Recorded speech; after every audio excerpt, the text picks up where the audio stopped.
And one. Hello, all, and welcome to the Fantasy and Sci-Fi Fanatics podcast. I'm your host, Daniel Coolbaugh. Today, I have with me a very special returning guest, CT Phipps. How are you doing today? Hi, great to be here. I'm doing fine, thank you. I am excited to have you back, especially because I did read book one of Wraith Knight. So I can't wait to see what else you've been working on. I know, you sent me, like, hey, I got this other book out. So I'm really excited to talk about that and a couple things in between. We haven't seen each other on this show almost in 2 years, honestly. It's like it's been at least, it's been at least 2 years because my son's been born. He's about to be two. So I know you've had a lot going on. So I can't wait to kind of fill in those gaps for our audience. Just so our audience knows, I will be putting the link for me and CT's first episode down below, so you can actually see those things and then watch this one as well, and then kind of see what we've had going on in between. So we'll actually go and start right with that first question again today. What have some of your recent projects been since we last talked almost 2 years ago? Oh, I've been tremendously busy. I've been working on expanding some of my existing words and trying to get out some new projects. My Space Academy books have been commissioned for 6 volumes, with the fourth book, Space Academy Miscreants, coming out in October. That's a space opera book, a series about the world's worst captain in a Star Trek-esque universe, and I'm very upset that Seth MacFarlane got there before me. That's fair. That's fair. Fair enough, yes. Well, my series outlasted his. That's fair, too. Yeah. I'm currently working on my latest supervillainy book, The Rise of Supervillainy, and I have some plans for continuing the series after that. Cthulhu Armageddon, which is being finished off after having released an anthology, and the fourth book will be called Cthulhu's Canyon. But my current project is Lords of Dragon Keep, which is a satire of fantasy the way that the supervillainy saga is of superheroes. And it's a lit RPG, but doesn't really lean too hard into that so much as making fun of Game of Thrones and The Witcher. That's awesome. I think that's how you actually sold me on it too, like through Facebook message. I was like, yeah, that's definitely going to be something that I check out. So yeah, it's kind of the idea of a heroic paragon sort of playthrough by a guy who is just an enormous geek who thinks that's a good thing to do, dumped in a dark, horrifying fantasy world. So it's kind of like a guy trying to play Dragon Age with oh my god, the first time I played Dragon Age. Jeez, oh Pete. Yeah, he's trying to do all the right thing there, but that's not quite how this world works, first of all. And two, he is not a badass super soldier, but a former computer programmer. Oh, it's awesome. I actually just got into Primal Hunter recently, and then like Homebrew was like another one, like indie one I got into. Yeah, so like LitRPG has been kind of like a newer thing for me. So it was when you messaged me, it was kind of like serendipitous. It was like once I get those. Yeah, I read Primal Hunter. I really enjoyed it there, but I do think the big difference between those two books is, and they do have a kind of funny premise because we both came with the idea of what if a guy who makes video games gets dumped in a video game world. Yeah. But Primal Hunter, the protagonist adapts very, very quickly. Not so much with Aragorn Bartowski. His parents were hippies, by the way. Bartowski is looking for the toilet paper first. That is such a great, by the way, for a embracing the world. Yeah, it's like, awesome. Do I take showers here? Do we have baths? Come on, but what is the plumbing situation? I do have to say, as much as I'm enjoying Primal Hunter, like I do have to say, like and like there were a couple characters, right, that were struggling right off the bat. For the most part, though, a lot of them like don't struggle at all, and that was one thing that kind of took me out a little bit. I'm like, I feel like I would struggle a little bit. I've done martial arts for years. I've done archery and stuff, but like I'm like, if I had to face these monsters and stuff. So when you were explaining to me your book, I was like, oh yeah, I was like, that actually sounds to me, it just sounds more realistic, particularly for a computer programmer. So well, that just anybody. LitRPG has a subset called progression fantasy, which is about starting at level 1 and gradually grinding yourself up to being a complete and utter badass. And there's an element of that there, but also, for the vast majority of us, we'd be dead on our first 5 minutes. Yeah. Which brings me to my first like 10 times of playing D&D, like 3rd edition. So I didn't even make it out of the session. So yes, the one benefit Aaron has is the fact that he actually doesn't choose to play the way the game is, so quote unquote, supposed to be played. He's constantly cheating and making use of physics. The area between this When I played Baldur's Gate 3, I was just adored the fact that you could push people in pits. Oh, that's awesome. Yes. That's super cool. I just want Yeah. to go back real quick to just because your super villainy books. That's great that you're still going with that. Because my friend, I sent him a sale I think that you were doing or whatever, and I grabbed a bunch, and then but that was one series of yours that he started and like started whipping through. So I just had to let you know, like he's been absolutely loving those, and that's like Oh yeah. right up They his remain alley. my most popular series, definitely, and something Oh, I'm cool. very proud of. But interesting enough, one benefit I've had recently is I tend to write in the same genre whenever I do multiple genres, but when I do the same genre, all of the books take place roughly in the same universe.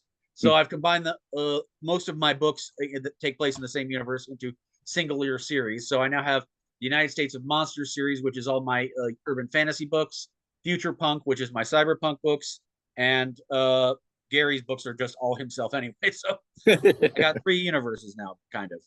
Oh, that's awesome. Well, that's super cool. But it's good for people to know. So, if you guys notice in the description, so we have those links for you guys. You can actually go and very easily find those three universes for those books. So that's a great thing to add there. I do have to say though, like I understand, and my friend was telling me, and I did grab the super villain books. So I have to start them again. But I absolutely loved Wraith Knight. Like I think I was messaging you too. I was like, this book is great. This book is great. But I have to tell people, like, it was one of my favorite reads last year, and it was absolutely amazing. So I went and bought book 2 and book 3 like right off the bat. But it was Oh, definitely yeah. definitely up my alley. So super Yeah. cool. Yeah. Wraith Knight is definitely where I want to go with when I write fantasy. It's the dark and brooding, but still somewhat satirical of a take on fantasy like the Lord of the Rings and Yeah, yeah. the and Game of Thrones there with the premise is okay, the book is from the perspective of a ring wraith. It was just so cool, and even like the blurb.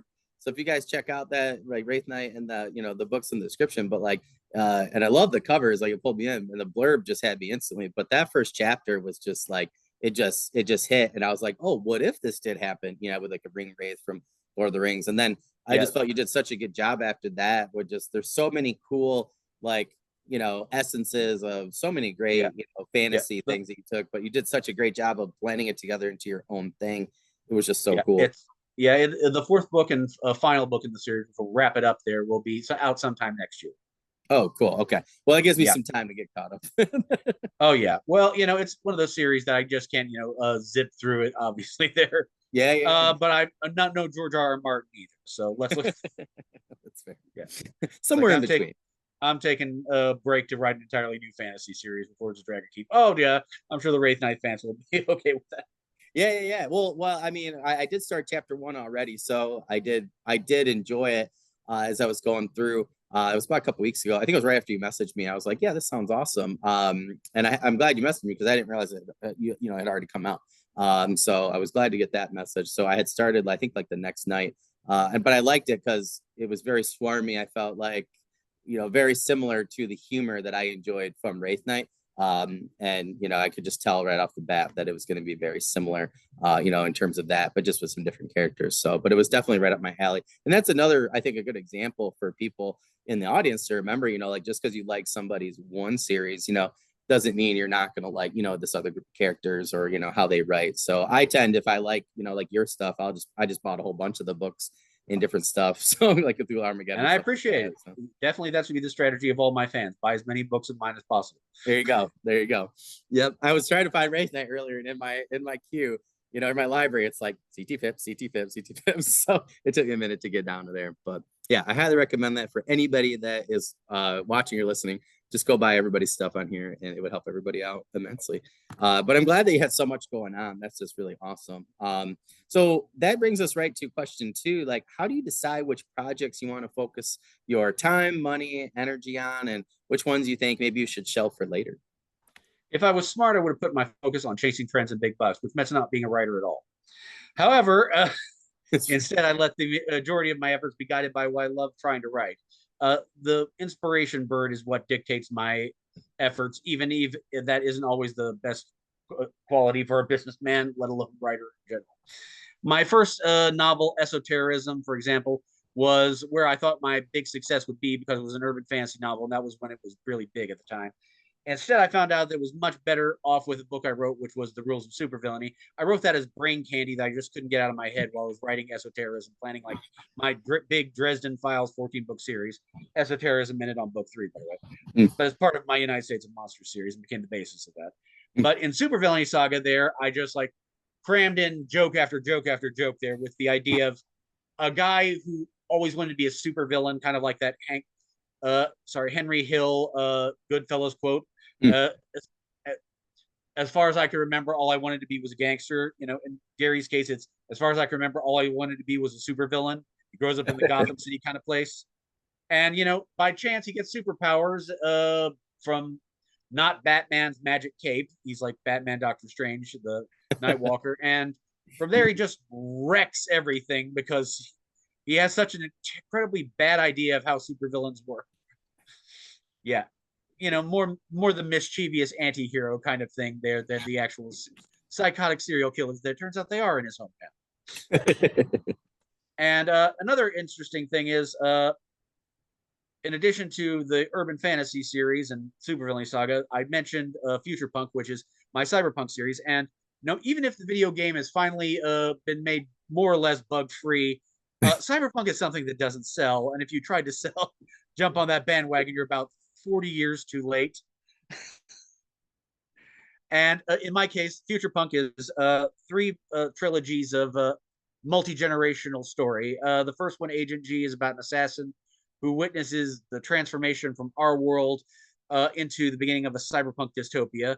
The second trilogy is Cyber Dragons, starting with Daughter of Cyber Dragons, which is very much in the middle of the kind of hyperkinetic, stylized neon future where, you know, criminals are robbing data processing centers with their tricked out motorcycles and cyberware and thermal katanas and all that crazy stuff that makes no sense. And that's very, very fun.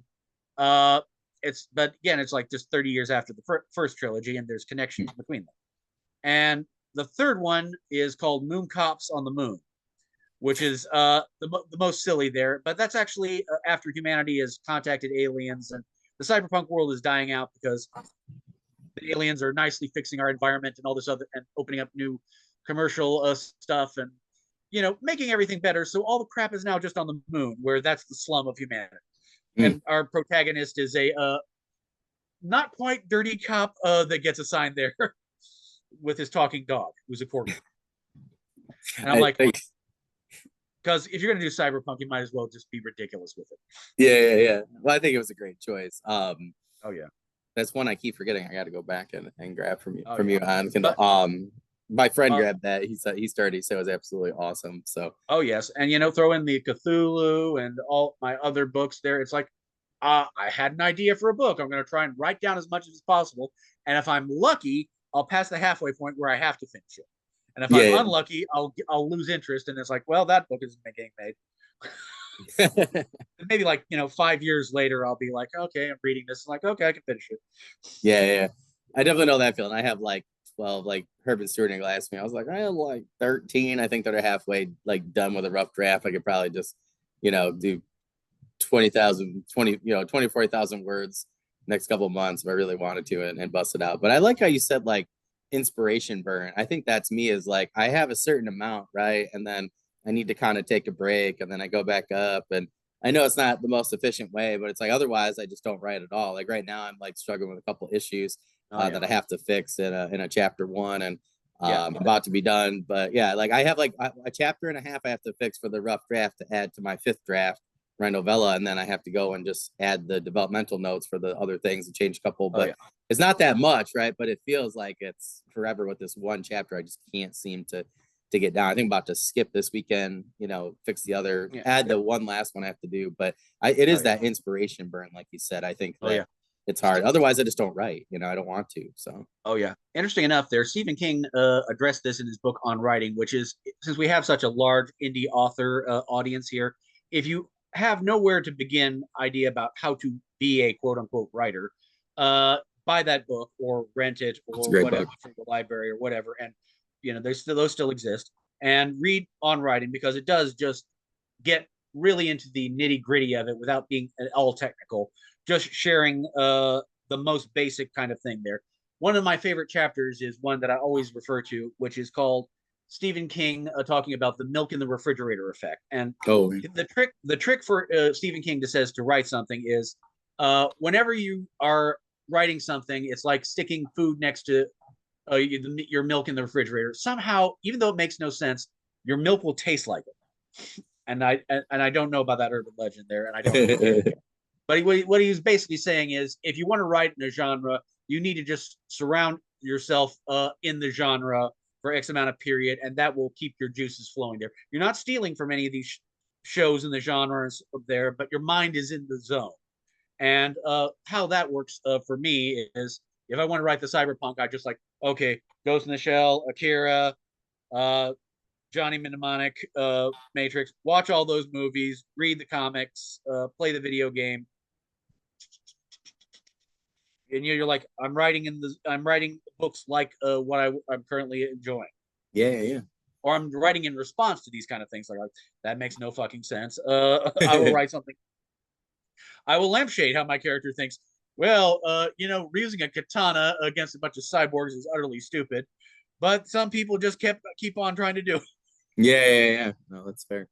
I do like that though, like because when you're saying that, it actually, I remember I read that like a long time ago, for his book, but it actually does make sense though, because like when I was playing D&D the most, that's when I was writing fantasy the best, and now, Oh yeah, yeah, like not just me, like I have a kid now. It's like I was playing a little bit, but then all my other friends are like me, like we're just getting slammed at work right now, so it's like oh yeah, you don't have time to meet on a Saturday, evening. We're oh falling yeah. asleep. That's So. another definitely thing there. When you actually have a full-time job, like most successful authors do, well before they reach their true success level there, you're going to probably be best to just write a little bit at a time there, and take the nano method if you have there. If you can like churn out like 500 words a day, then you'll be pull off there and don't feel like you're missing. There's a reason a lot of authors produce like one book every few years there. Don't consider it a bad thing if it takes a long time getting it done there, because you have more responsibilities there. Just do what right when you can, and if it's crap, you can throw it away later or revise it. But it's like Mickey Sevens, like like Ashton Edward, Herman Sternagel on Grace Buckets of the Multiverse. When he interviewed him, a couple months ago, I just loved what he said. Is he said that right? He's like, sometimes he goes, most times I'm only writing, like this much. And he had kind of broken it down, right? And I'm trying to just I'm doing like hours for the year basically, so I'm trying to get like 100 hours logged, which doesn't sound like a lot, but when you're really busy and trying to do 15 to 20 minutes each time, it ends up being a lot. Last year, I think I was at like almost 50, but it was like I got, I got like 3 drafts done of my novella. I got it developmentally edited, and now I'm pretty close. And even if that was the only thing I got done, right? That was still a lot. So here's a definite trick I do have there. I eat out lunch at the buffet just about 5 times a week there. $10 for my meal there. I bring my laptop. Type away there, as I said there, and my lunch break becomes a place where I get a couple of chapters done each day. Yeah, mine got reduced because we're so short staffed. So I'm looking to the spring when we get some more staffing back. So like my wife said that, I was like, I'm working actually at another school too online. So I'm eventually hoping I'm hoping to get the fall, where I can kind of jumpstart, so I get a little, at least like 20 minutes to 30 minutes every day, just to just blur down some words. My son's been doing a lot better with being able to kind of chill and stuff at night, so I'm hoping I get at least like 45 minutes back, a day. Writing sprints for me have just been, if I haven't been doing writing sprints the last year, I wouldn't have gotten anything done. So sometimes I'll just, I'll do a 5 minute, and then if he's chilling, I'll do a 10. If he falls asleep, I have the energy, I'll do another, 15, 20, and I'll just kind of go. I used to like count words each day, and that just does not work for me personally. If I just do a time, and if I'm just writing each day, that's my problem. The last week I haven't written because I've been sick and had surgery and stuff, my tooth or whatever. And I'm like finally getting to the point where I feel like tonight I can, even if I just put down, 2 minutes worth of words, tomorrow I'll be thinking about it and I want to put more down. But if I'm like one of those people, if I don't write every day, it gets like I start to struggle to start back up. So I tend to, even if it's just a couple minutes, Oh yeah, it's like just get something exercise down. there. Yep. If you Yep. stop for just even a week, then it becomes suddenly incredibly painful that first couple of times there to Yep. get back in. Yeah. I think that's just a absolutely perfect way to put it. So this is my favorite thing to always ask people about like their newer releases or whatever's, on their docket. So what is your newest release, Lords of Dragon Keep, about, and how did you come up with this idea? Okay. I love fantasy. I love writing fantasy. However, I feel like I always need to put a new spin on it, but that is incredibly hard when you're dealing with fantasy, which is one of the most well-trodden roads to Rome. There, the road is wide. It's been analyzed, refinished, replaced, clopped on, manure left in puddles. Yeah, nothing really new to the sun there. So, and I wrote Wraith Knight a few nights, and it's a fun series, and it is as close to a sincere fantasy as I can find one. And even Wraith Knight has the premise of what if Lord of the Rings from the bad guys? Is the premise of, recently there was the Rings of Power scandal of these orcs have families, which they did. I mean, Tolkien didn't want to be like, well, I guess we want to justify genocide by this all evil race. Wait, that doesn't sound very Catholic. And I'm like, but the orcs are slaves. They've been enslaved by Sauron. Doesn't mean they're victims. Even if they're being driven to the thing, and they're tainted by the darkness. So all the ring race are also victims. They had their free will stolen by the magic rings, just like we're seeing with Frodo. It's like, analyzing that, and I had the idea of the case of what if the ring race is the protagonist, and hilariously, Martha Wells did her exact same premise a few years after mine there, and good luck to her. It's a good premise there. I'm not complaining. Maybe a little jealousy. But yeah, with a case of Lords of Dragon Keep, I watched the House of the Dragon and Game of Thrones again with my wife because she's a huge fantasy fan. Not so much fantasy science fiction fan like me there, but deep into the dark, sexy HBO kind. Yes, many choice words for how it ended on both cases. But I was like, you should definitely write a dark fantasy and Witcher and all these other things my wife wanted. And I'm like, yes, but I can't really get into that and they're already been done. So I had the idea after just sitting there and looking over these LitRPG things there. It's like, well, what if I wrote something like that was set in a world like Dragon Age Origins, which is essentially a dark fantasy world, but you have the premise of utterly wrecking it because you're a player character and you can go from first level to 20th level and suddenly you're overthrowing centuries old institutions and remaking things to either be better or worse depending on your choices. And I'm like, that's a good idea there. So the premise is Aragorn, Aaron Bartowski, his real name is Aragorn because his parents are hippies. His sister got named Arwen and goes by Wendy, for example. Yet they're kind of sick of the fantasy genre, even though they were born into it. And well, they get he gets dumped into what I call fantasy Poland, which is the southern kingdoms, and it's an incredibly shitty place to live. Everyone has a tragic backstory. Everything is dark and scheming, and the god of evil, Veles, who is a real life Slavic god, and actually possibly the first dragon of myth. Oh, interesting. Yeah. Well, no, there's probably a few Greek myths, but close to it, definitely. And he's the first dragon god, and that's kind of a cool premise there. Veles is raising his dark army to destroy the world, just like in Game of Thrones, and humanity just can't get out of its own way to oppose him. And in the case of Aaron, he's been empowered with the power of a Dungeons and Dragons character. He has a magic bracelet that means the more he survives fighting and combat there, the more he starts developing things like hit points, sorcery, and levels there, and it becomes. And if you think about that, basically gives him superpowers in an otherwise realistic world. And he's like, okay, I'm going to try and fix this place, and that's never backfired. Yeah, that's fair. Yeah, and the humor comes from the fact that he's an incredible geek trying to deal with this very dark and serious situation, relating it all to the fantasy media he's consumed, and the fact he was a fan of what's called the Dark Undermaster books in his world, which turn out to be the backstory of this world. That's cool. The author, who is totally not someone else to stand in, Larry C.C. Weiss, turns out to be a wizard from this world who was doing the I would have to say the Last Starfighter is the closest analog. It's like, well, I will scan cool. my yes, I will scan my fans for someone who is absolutely dedicated for these kind of thing there, and I'll send them in with superpowers to try and fix this world. And 15 guys later, Aaron gets his job. Oh, that's awesome. You had me at the Last Starfighter.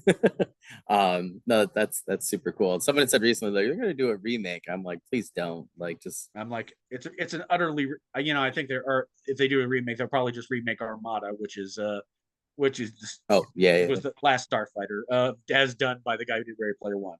But yeah. yes, it's an incredibly stupid premise, but if you play a stupid premise straight, it becomes awesome. Yeah. No, that's totally true. Yeah, especially if the protagonist in this case, everyone says like, so your premise is instead of hiring Navy SEALs to go to be save your world, you decide to scroll Reddit. well, that's exactly like my friend. Like, I want to say, I still love Power Rangers, but kind of ruined Power Rangers for me because he's like, you have the most like one of the most powerful beings in the world, and he chooses like random teenagers instead of like Navy SEALs or Army Rangers or whoever. And I was like, oh my god, that's so true. And he's like, I know it's kind of hilarious, but yeah, because we meet actually some of the previous champions of the Mark, which is what they're called in the universe. Cool. And he actually turned out to have started with some Navy SEAls and people there. And cool. They either went crazy or ended up dying because the assumptions of how this world works kind of worked against them. Yeah. Oh, that's interesting. Well, it kind of brings a new notion now to the Power Rangers side, right? Like maybe teenagers are better off. I gotta say, I work with teenagers. I don't question why these yes, why teenagers with attitude is like yeah. because they don't question the big giant flying head or calling the military or whatever. Yeah, it's funny. Teenagers are stupid.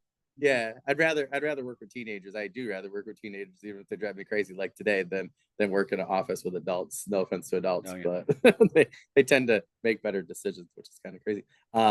Yeah, so that's just super cool. But I like how you also said that you had those previous champions, and so that's really, really cool. So I'm anxious to see how that is. But I am curious at like what was for that fourth question. So what was like the main focus or aim for your audience in terms of this new release? Were you going for lit RPG, a blend? Like what was exactly who exactly was your audience intended for? I would say that obviously I wanted to attract a lit RPG audience because that's completely different from my normal fantasy audience there. But if I would have to say, it's divided into two separate genres there. There's the dark fantasy audience and there's the lit RPG audience. And the world is dark fantasy, but it's a lit RPG protagonist that's wrecking it. Yeah, I really want to appeal to people who love Game of Thrones and The Witcher, but are also disappointed in their adaptations to an extent. The book opens with the protagonist being told by his employers at a video game company that makes adaptations of these Dark Undermaster books not at all like CD Projekt Red. Yeah, it's a Polish company. And our protagonist works in Maine as cheap foreign labor, Michigan actually. And he's told that Larry C.C. Weiss has finished the final book in the series, despite the fact he hasn't written it for like 15 years. Can't imagine who that's a reference to. And he's like, okay, why are you sending me? This should be like national news and so on. And he goes and creepy mansion, weird kind of intro is like, Larry says like, would you like to see the magic book? And he's like, I was like, well, oh yeah, I don't wonder why you're calling it magic. And gets sucked into it, never ending story style. Oh, that's awesome. Which is even funnier because he's like a 34-year-old thinking like, oh wow, this is just like the never ending story. Oh God, what? That's awesome. Did he drug me? Did I break my head?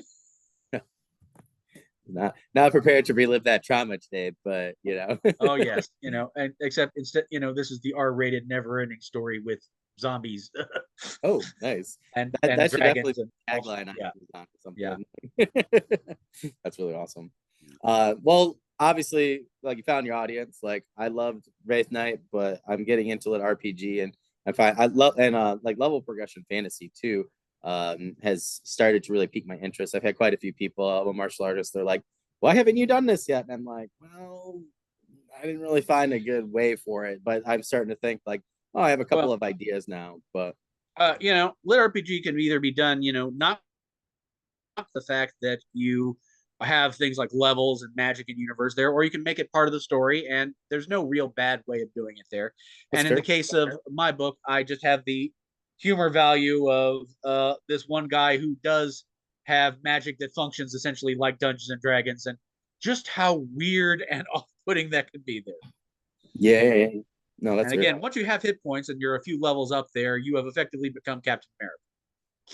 Yeah, yeah, yeah. I never thought of that before, but yeah, in this in our world, right? Like that's totally right. So yeah, that makes total sense. Yeah, that's cool. And sometimes there, and again, the part of the fun is the fact the world doesn't quite function to Dungeons and Dragons rules there.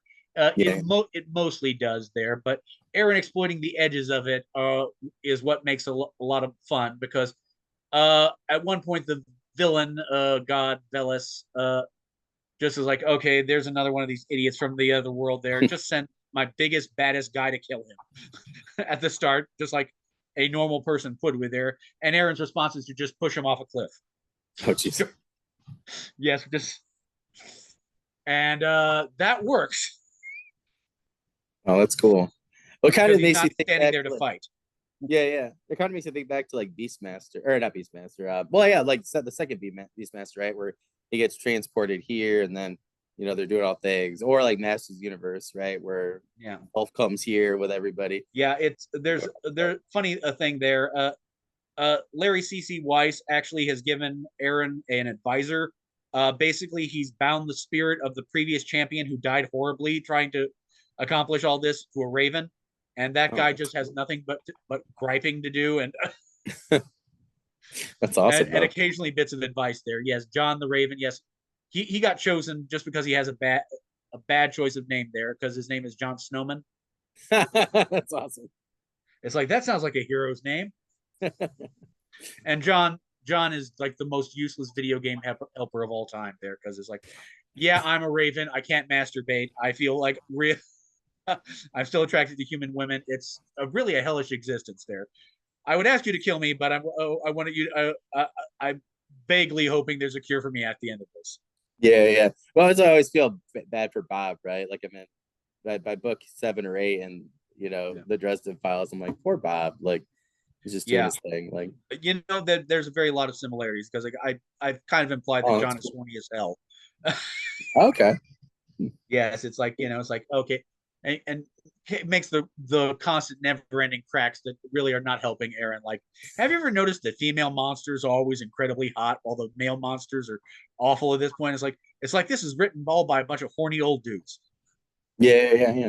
Most video games are, right? Troll women, hot, look like swimsuit models. Troll men, horrifying monsters. It's like I think that's just World of Warcraft. Aragorn would like reply. Yeah.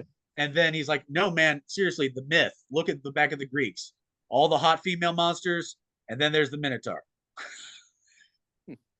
Yeah. No, that's very fair. It's like, now you're thinking about it, it's like, okay, that's technically correct. Yeah. That's fair. I mean, you gotta think of like who's writing who's writing down. It's like, and then Aragorn was like saying, and like, none of this matters right now. Yeah. Let's get back on track with the mission. That's awesome. I just love giant ravens. I actually have that in my fantasy. Oh yeah, ravens are a great motif there, and obviously if you're doing like you're not Witcher, it's cool to give your character a raven companion, even if he's talking nonsense. Well, that's awesome. But I do feel like a lot of those characters, like those NPC, like the animal NPCs that you get, or even the ones you can play or whatever, like unless it's Throne and Liberty recently, that one seems to have done a better job. But a lot of them, like when I played Neverwinter, I was like, okay, my Jaguar or whatever I got, I was like, even as a ranger, like doesn't really do too much, so they are kind of worthless. You always have to raise them back from the dead and stuff, and after a while, it's just kind of pointless. But I think that's an awesome use of the trope there. So how did the genre of Lord of Dragon Keep help you decide what the storyline and characters would be like? Well, as I mentioned, the two elements to keep the book moving forward is the fact it's both LitRPG and dark fantasy. The dark fantasy element is the fact Aaron is in a world of treachery. Everyone's having a tragic backstory, and the human race is unable to get its shit together. And it's a dark world. And if you were reading the quote unquote in-universe Dark Under Master books, they would probably feel pretty derivative of A Song of Ice and Fire, but you get they're quote unquote serious. And the LitRPG element is that you have a Dungeons and Dragons protagonist who's constantly leveling up and turning into a human wrecking ball for the setting. And he has read A Song of Ice and Fire and the Dark Under Master books and so on there, and he sounds like a crazy person. And that's been done in plenty of LitRPG books there, but it never stops being funny. Yeah, yeah. No, yeah, fair. it's like, the fantasy Deadpool, except not nearly. I suppose awesome. I suppose if he's not a psychiatric killer, that would be Spider-Man. But yes. Yeah, yeah, yeah. No, that's fair. Or Dresden Files there. It's like, and it's also the humor element is added as well, because again, as far as Aaron is concerned, these are the characters he knows a little too well because he's read the books, and it's like, oh, hey, you've gotten to know Arya Stark, and you know her horrifying personal secrets. Yeah, That yeah, kind of makes it awkward when interacting with her. yeah, yeah. No, it's fair. Well, yeah, it would, right? Like, so are you saying like are you saying like it goes to the extent that like, like if he knows their secrets, right, he would really know like how they feel about X, Y, and Z. So I do feel like that. There was a movie years ago I watched as a kid where like a kid got powers from an alien or something. I don't know. It was like one of those C real, not even B real movies, like C real movies. Yeah. At like Hollywood Video or something. But like he got the ability to yeah, like he had telepathy and he could hear everybody's thoughts. And I was like, that would just be so intrusive. And in the movie, it was like, yeah, right. He was like reacting to people and they thought he was crazy and stuff. And I was like, I always think about that. I'm like, that would be so awkward to be like an X-Men and not be able to turn it off. You're right. Like, yeah. Yeah. So he starts running into characters. Yeah. He starts running into characters from the books there. And it's kind of extra awkward there because sometimes they're very similar to the characters in the books there. And sometimes they're very different because there's been in universe a 10-year. All the time has passed from the previous book in this world from when cool. Larry C.C. Weiss, and things have gotten manifestly worse there. But quote unquote, the Arya Stark girl is like equivalent is about, or Ciri of Sintra is, the characters are similar but not identical there because that would be just boring otherwise. Yeah. And it's like, we're meeting the Maisie Williams in her 30s now. Oh, interesting. That's kind of like what he did with Narnia, right? Like what C.S. Lewis did, right? It was like, like after each book, like it kind of bumps forward in time. So that's really cool. Yeah, and I'm not going to say, but spoilers for a 50-year-old book. Yeah, and they're all dead from a train accident, and then that is a wonderful way of finishing the series. But don't worry, they went to heaven. I'm like, yeah, I think we assumed they would. Yeah. I think I got done. But maybe get 3. A job or marry or something. Have kids of their own. Yeah. No, that's very fair. Yeah. You went a little dark place there, Clive. Well, my friend and I were debating with worst endings, and I'm not gonna say the person because it's not their fault, because they used to be part of a company that was like, oh, we gave you a trilogy, we're also going to give you another trilogy. And then when they switched hands and sold the company, the poor person in the first trilogy it was like one of the best trilogies of fantasy I've ever read, but then they did an epilogue where a person got overtaken by an artifact, and I'm like, why'd you add that? Then I found out later, I thought that was the worst ending ever. Then I found out that they were supposed to get another trilogy with the same characters, where those characters were then going to help that person overtaken by the artifact. That's actually one reason why I decided to start writing again, because I was like, I never want anybody to feel like I did at the end of that book. But my friend said the one that really got him writing was Chronicles of Narnia, because he hated that ending. So I totally get that. Oh yeah, I mean, fics are definitely something that every if you're truly passionate about you come there, because I know that a lot of quote unquote fans of fantasy, especially, kind of look down a little on fan fiction. I think there's a gendered element there, but every man secretly, even if they don't put it to paper, has that other Star Wars trilogy in their head. Yeah. Oh, for sure. Yes, you'll be lying. You should definitely not look down on anyone else like writing their new version of Harry Potter, because come on, man, you have your Clone Wars from when the prequels happened, and you have your sequel that totally rewrites whatever the hell Rey or the First Order, whoever replaces it is. Yeah. Actually, Ingrid Moon and I, last week's episode, we had just talked about that. We just happened to get on a caveat, and wish that they have not deleted all of the, great, stuff that, with the expanded universe and stuff that they had done. Because she brought up Mara Jade, and she had a similar character to Mara Jade, and I was like, oh, that hit me deep. I was like, I wish they had just done the Azumong stuff. But yeah, like there's so many things. Yeah, But I well, like talked I said, about what everyone tickets there. though. I understand why they didn't do that. There was there's a lot of there was a lot of good in the Legends universe and a lot of bad there, but the reboot was similar enough that I could see where they were drawing from, but I was wondering why that particularly, because it seemed like why Darth Caedus and the Dark Empire of all things to be ripping the premises up. And if you're going to Yeah, do insert Grand Admiral Thrawn, why not do an animated Heir to the Empire? I mean, yeah, yes, yeah, you'd yeah. have to do some things around it because obviously, do and you're Disney. Why is none of this animated? You could have Yeah. gotten Mark Hamill to do Luke Skywalker. Well, they should have done Knights of the Old Republic and just done That's the yeah. I mean, that's animation. the stuff there. I'm just like, Yep. Yeah, it's crazy. Like Tales of the Jedi was amazing. So I don't know. I don't get it, but we could I spend know. months talking about what I don't know. But I I think admit it's there, I was reading the original like Tales of the Jedi before Knights of the Old Republic oh when I yeah, was yeah, like 13. Yeah, and the comic oh, books and all that. yeah. And So that was so like major. And in the case there, Lords of Dragon Keep is kind of an ode to the idea of what if you were dumped into your favorite quote unquote series and dealing with that as a fanboy, and how you have all this personal knowledge of things and how the world works, so you don't need to be brought up to speed, quote unquote. yeah, yeah, yeah, yeah. But it doesn't necessarily mean you've got a great advantage over it, even if you happen to be a big fan. Because if I was dumped in quote unquote Star Wars, yes, I would have an absurd amount of knowledge of the quote unquote universe, but not necessarily that much more than a native. And two, that's not going to help me deal with the stormtrooper shooting at me. Yeah, yeah, yeah, yeah. Or somebody force choking you, right?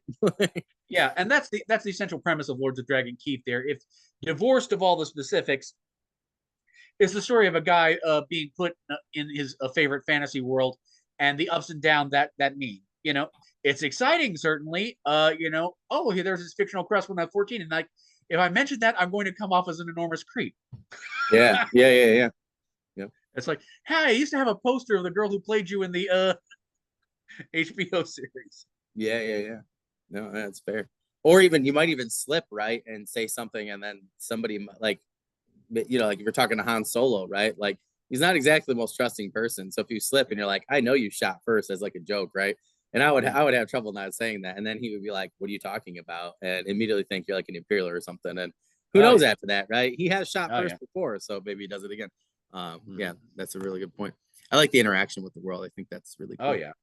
But that speaking of the world, so when it comes to world building for your book, Lords of Dragon Keep, so you mentioned a few things, but like what was like the maybe like the main thing or the main couple of things that you focused on like right off the bat? Because I've had a lot of people message me this privately asking how people do this. So Okay. Well, I decided to draw heavily from Slavic mythology of all things, both as an homage to The Witcher and also because it's less well-trodden ground than your typical Tolkien-esque fantasy Brit. yeah, The gods of the setting are the ones of Slavic myth, with Perun, Savrog, and Veles being the main gods. There's Mokosh, the Earth Mother, who is also the god of sex, and that's kind of funny to throw that in there about how we always are thinking about the Middle Ages, these tight, reserved kind of periods there. And it's like, nope, very much not so. They have gods of everything, and yeah, exactly what you're thinking, they would be thinking about constantly. And they have, and these guys, the pantheon there has been corrupted by dark forces and turned into monsters. And poor Aaron is dumped in this essentially video game premise of like, okay, Aaron, you're a video game programmer as of a few hours ago. Now we need you to slay 4 gods, relight the sacred fires, and then with Veles we can slay the god of ultimate evil. It's like, okay, what was that? yeah, yeah, Don't worry, if you'll get stronger the more people you kill. And it's like, what? Yes, is and it's like Dungeons and Dragons is like, yes, exactly. It's like we figured out how to make the powers work through your brain. Your mind shapes it. Magic. And he's like, that's the dumbest thing I've ever heard in my entire. I was like, okay, we've gotten it. We've gotten your objections, reader, out the way there. Accept it. Let's move on.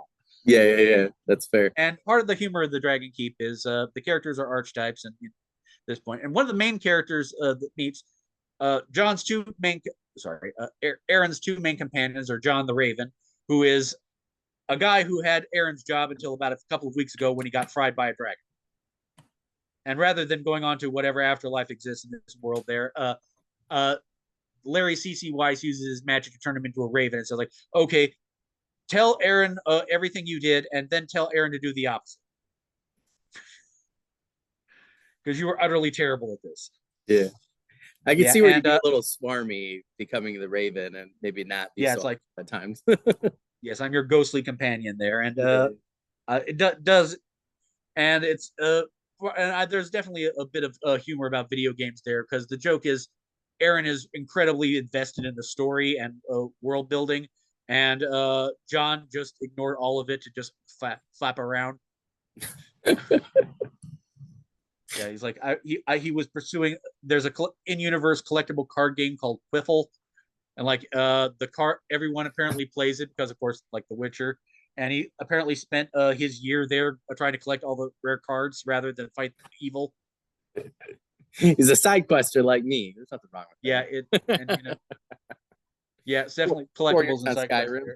Yeah, and because this is an R-rated mature fantasy, I also make all the jokes about how in the Witcher 1 game, they had R-rated topless cards, and for just to generate controversy, and and John's whole thing was like, yeah, I did spend a lot of this time getting laid with the NPCs. It's like, do you really call them that? Yeah, They don't know what it means. Oh, I'm sorry. So John was from Earth too then. What was that?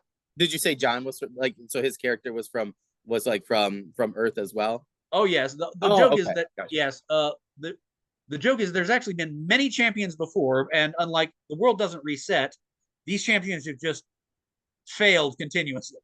Some of Oh, them cool. even joining the bad guys because, oh well, I got dumped here randomly by a crazy wizard. Why don't I join the bad guys? Because that at least has stock options. Yeah. They have a good 401k, like Some of Hope, them right? have made objectively. This is the last cycle that they could possibly pull this off on. So there's some stakes here. Oh, that's cool. Oh, super cool.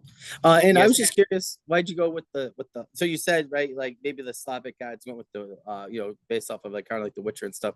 But I'm curious at like what kind of research did you have to do for that? Did you already, know a lot about them, or did you have well, to? I was familiar enough to know where to start there. Is that Gotcha. but part of the reason I chose the Slavic mythology and drawing from is because, in addition to being the source for so many monsters that never get credit for, vampires, werewolves, everything in horror comes from Slavic mythology, but we never acknowledge it. We just pretend it all came from magical Transylvania versus the broader Romania, while actually Poland, obviously, and Ledsiania, which was a region in Poland in medieval ages, Oh, is basically is the much larger medieval fantasy Poland, and I did know enough about it to be able to do more research about not just all the various monsters and things we do know about it, because it wasn't written down quite as religiously as Britain's at this point there, but also because it is a place with different social rules and concepts and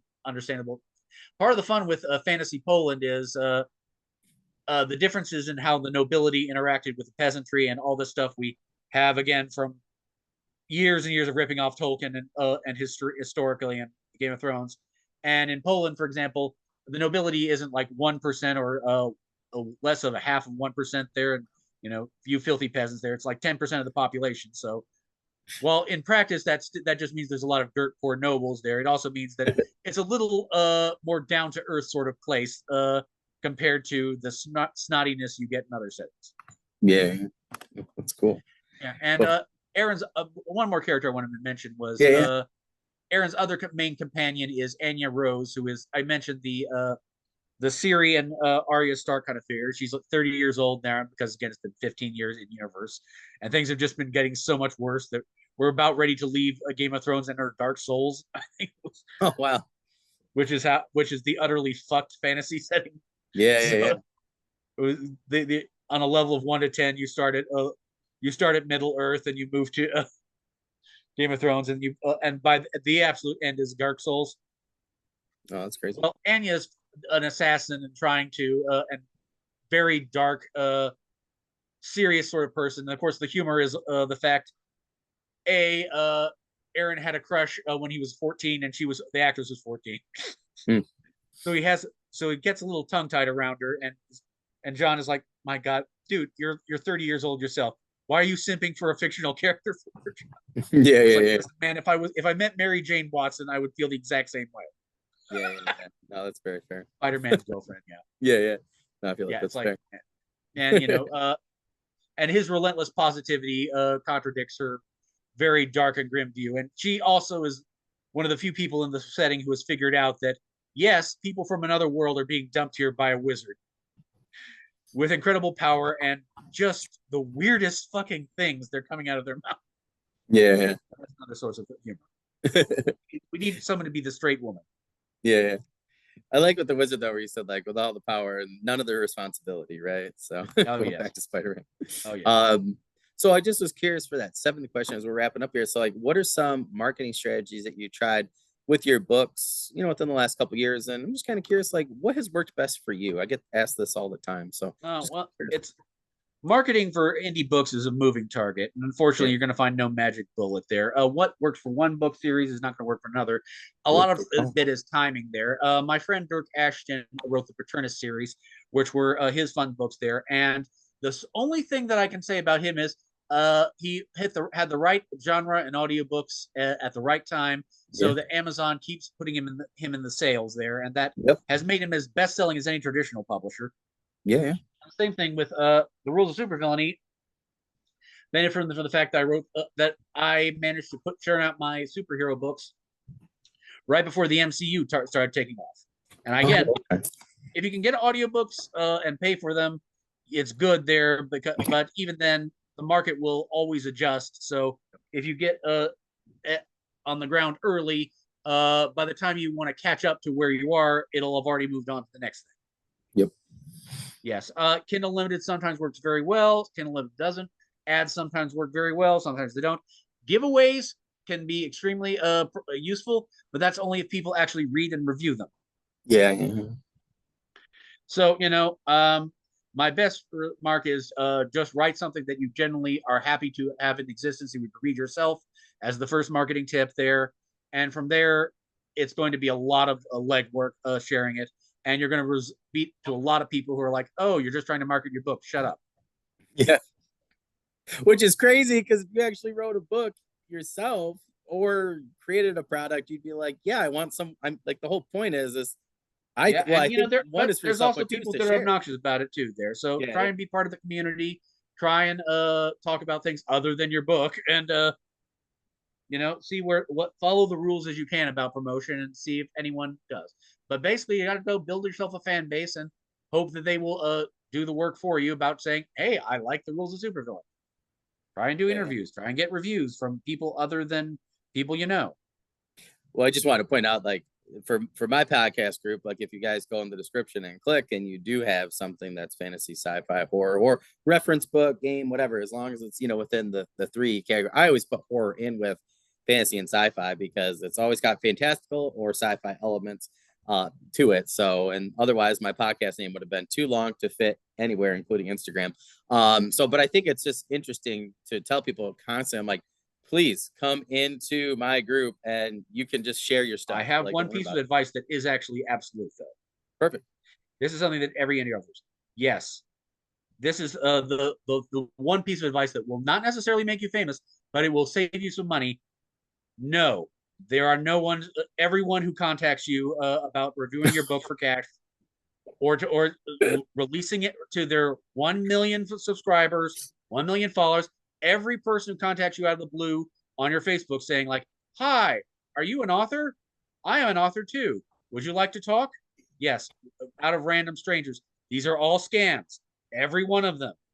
If they actually had a client that they could make famous, it would not be you. Yeah. I do want to point out to people that if you're listening though, and I message you, I really just want you to join my podcast group for free, but I'm not charging you. People, interviews are fine. If they ask, if they say like you could, yes, it's like if I paid you $50 for this interview, I would be scammed. I'm sorry, no matter how much I look. Yeah, yeah. And they will, and you will often be charged not just interviews, for the reviews and so on. There, you will be charged outrageously for these kind of things there, because you as a new author do not know what the value of your time is. It's like you'll be like, it's like, oh, it's like $500 for this super duper review that's 15 words on Amazon, that a website that no one uses. Yeah, Blah yeah, blah blah. no, Avoid the scammers. Delete every single thing that comes into your email that says this. But this I have podcast, never. I've gotten 4 today. I've literally gotten 4 Yes. today because I shared Yes. on Patreon. So they're already after me. Yes, and the spam will always be there. Yes. Book sale lists. There's a few that are real. There's BookBub. There's Fussy Librarian, Book Barbarian. That's one. You probably won't make money off of them, but they will be purchased by actual people. That's fair. Like there's, if you want to find a list that says like, best reviews, trust word of mouth from other people and authors are actual people, because I swear some of the people that have tried to sell me are ChatGPT, and I'm like, have we reached that point there? The robots have come for us, and they've come for our indie products first. John was right. John was right. Yes, because they'll ask questions that are very obviously canned. First ones. There's like, "Hi, I am an author. Are you an author too? Would you like to tell me about your book? Do you have an agent?" I had Sarah J. Moss got a hold of me like 2 weeks ago, and I'm like, I sent it to a bunch of friends. I was like, I'm sure that's real because I know for a fact she doesn't even have a Facebook page and things. And I just double checked with her. I sent her team an email. I was like, so I took a screenshot. I was like, just so you know, and it was done with. I mean, it was down by the time I went to lunch. Yeah, I mean, I've had some weird kind of conversations with authors that are quote unquote actual people. Yeah, I met Richard Knack, who wrote the Legend of Huma there. And I love that book. Yeah. Oh yeah, Legend of Huma. That is like oh yeah, it's like, oh, you're Richard Knack. That's nice to know. Guy who wrote all the Warcraft books I read when I was 13. He's like, oh my god, it's Richard Knack. He wants me. He's read my book. Oh, that's super cool. Which was the get, yeah. And later I would and be some other people like Charles Strauss, who did I was one of those big chats there was talking about. I was like, oh, I really love the Laundry Files, and he says like, yeah, I really love your Cthulhu Armageddon books there, and he started talking about characters and whatnot. I was like, oh my god, oh, that's really someone cool. I've read has actually read my stuff. Yeah. And I was like, I can now write that off the bucket list. Oh, that's super. And then but then I also meet these guys who contact me and says like, talk about their book, and how it has like 20,000 ratings on Amazon. And then I talk to the person, I don't realize this person is not real. Yeah. All the reviews are bought or bots and so on. And it's just this is the font for the scam group. Yeah. Like, every time I publisher. Post, yeah. Every time I post, like I'll post tonight, right? And I'll say, hey, I won't even use the hashtags. I'll just say on Facebook, I'll just post that, hey, we had I had a chat with CT Phipps, and I'll get 5 people trying to book promoters or book trailer creators or whatever, and they'll try and come in the podcast group. I'm like, yes. No. Guy contacted me about making a book trailer for me for $400. I said no, blocked him, and then he started emailing me saying like, oh, by the way, you blocked me on Facebook, and I'm like, maybe I can lower it down to 100. It's like, that should be your clue. Yeah. Okay, this will probably go on more than the rest of talking about my books there.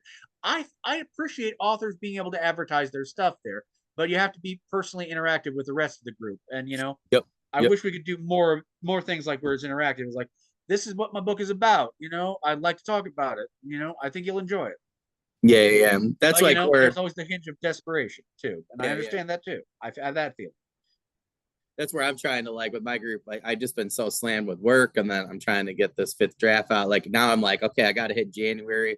I'm going to hit that like Kindle, period. Once everybody, I don't want to hit the dry period. So I didn't do October or anything. So, and then it was good because I ran out of time anyway. And now it's nice because I'll have a couple other things done. I have another novella, just straight fantasy, but but it's like, it's hard, right? Because you do have to do X, Y, and Z, but I haven't really been able to run things. So I'm like trying to do more things. Like I'm going to put up a schedule next month, which it's like, and I know I saw you posted in a couple of the groups that we're, both in too, where they have like book promo days on Friday or, stuff like that. I want to do more interactive things, but right now I'm like, I'm just swamped. It's like you have to do a lot of legwork in the author. And unfortunately that just is not something everyone has the time or money for, and the budget, and you rolls the dice and you take your chances. Yeah. Yep.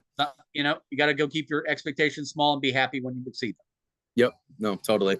Well, I already had a couple of people I sent my stuff, my novella to, and they're like, oh, like, they're like like authors I really respect that I read their stuff and they're like, oh, like this needs some work, but I read it in one sitting and I don't usually do that. And I know it's a novella, but I still don't do that. And I was like, Oh yeah, and cool. that's Like, definitely cool. a hard thing to do also when you're an indie author there, because people say, we read my book, and I'm like, oh, absolutely. It's like, yeah, and I'm like, what's your comments? And I'm like, well, how do I say this that your book is shit?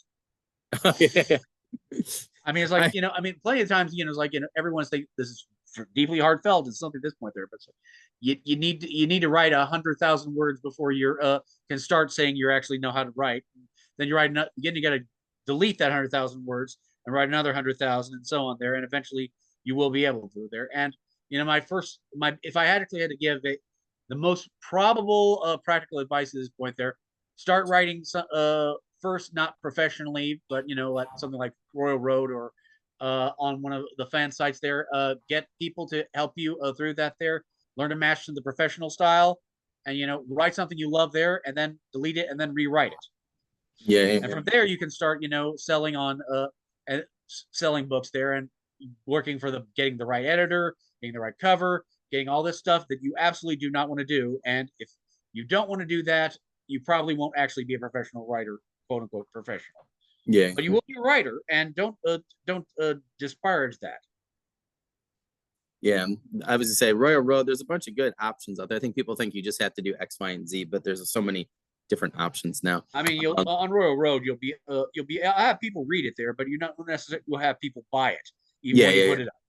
I've seen a lot of people use that recently though, and then fix their stuff. And it was like my friend's like, it's just a way for me to get betas essentially, and then I'm sometimes just it works, man, and that's a good way of decent it. Yeah. I'm actually about to do that with another novella. If I could redo it, I would probably do Lords of Dragonkeep and done the first 3 books before I published the first one. But I just published the first one after I finished there, and hey, it happens.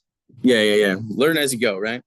I know we're winding out on time here, but I want to make sure we have enough time for that last one. So, do you have any other news, updates, current projects, anything like that you can share with us?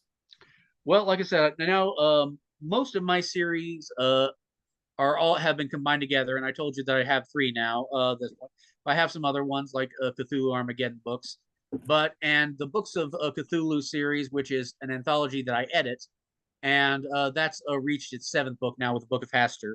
And like I said, we're putting all these on Kindle Unlimited, so because once you've combined these series together, they go from being some fun trilogies that some people buy and some people don't, to being these big 11, 12 book series that might be actually have enough pages to make a profit from reading.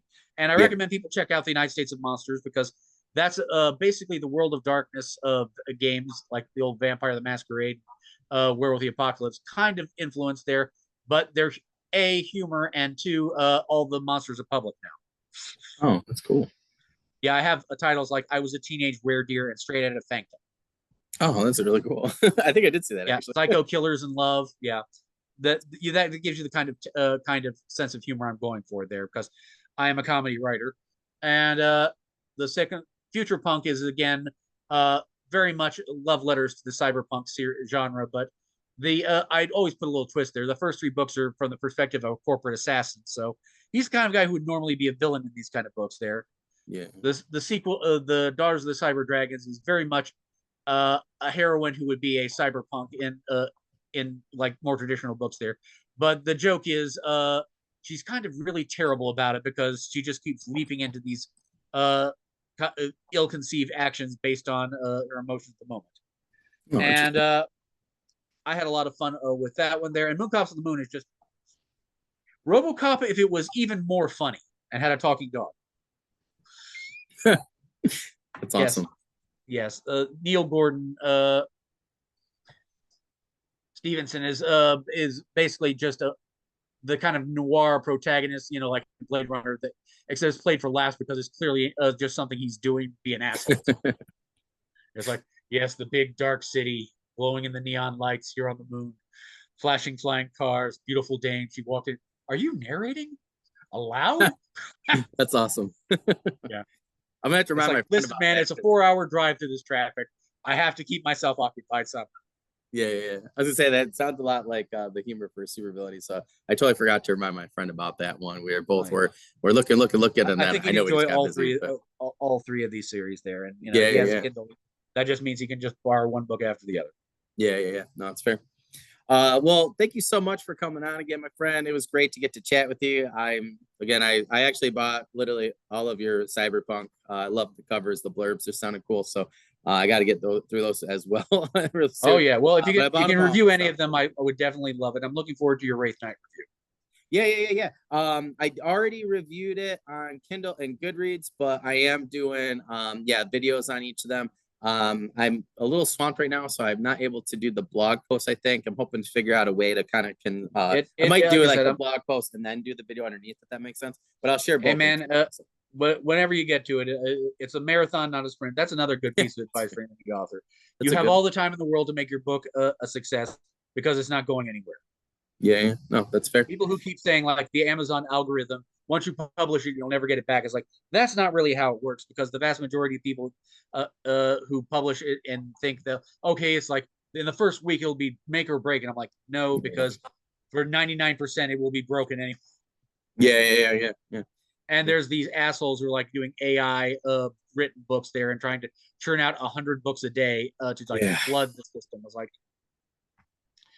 do you really think you're going to be making money on this? And if so, you're in the wrong business. Yeah. Well, I know like Amazon, right? It's talking about taking all those ones down anyway and doing X, Y, and Z with them. So I mean, rarely do I agree with Amazon, but yes, that's a smart. Yeah. No, totally. Well, if you need anything else in the meantime, like I said, this will come out in about 2 weeks from now. Like 8 days from now. So on the 12th of October at 12 a.m. Eastern Standard Time, if anybody's listening or watching, please make sure that you're checking out CT's links and social links, everything in the description. If you go way down there below all of his stuff, I have my Patreon link, I have my YouTube website, things like that. You guys can check those things out. Anytime you subscribe, it just allows me to help get great works like CT's books out there. So if you could help me with that, I'm just trying to, one of these days I just want something to blow up and then somebody be like, hey, I got all these sales. Like I would feel like all the work was worth it. So that's my main goal in life right now with the podcast. But if you guys could make sure you're reviewing all those products, it just helps everybody out who's involved in those. CT, thank you so much again for coming on. I look forward to chatting, with you again in the future, particularly after I get done with the other books with Wraith Knight. And hopefully we can especially get with that fourth one. I think that'd be absolutely awesome. We can do like a spoiler one too or something like that. But other than that, if you need anything else, in the meantime, you know how to find me on social media or email. Send me whatever you got and I will get it out there, my friend. Thank you. Bye-bye. See you later.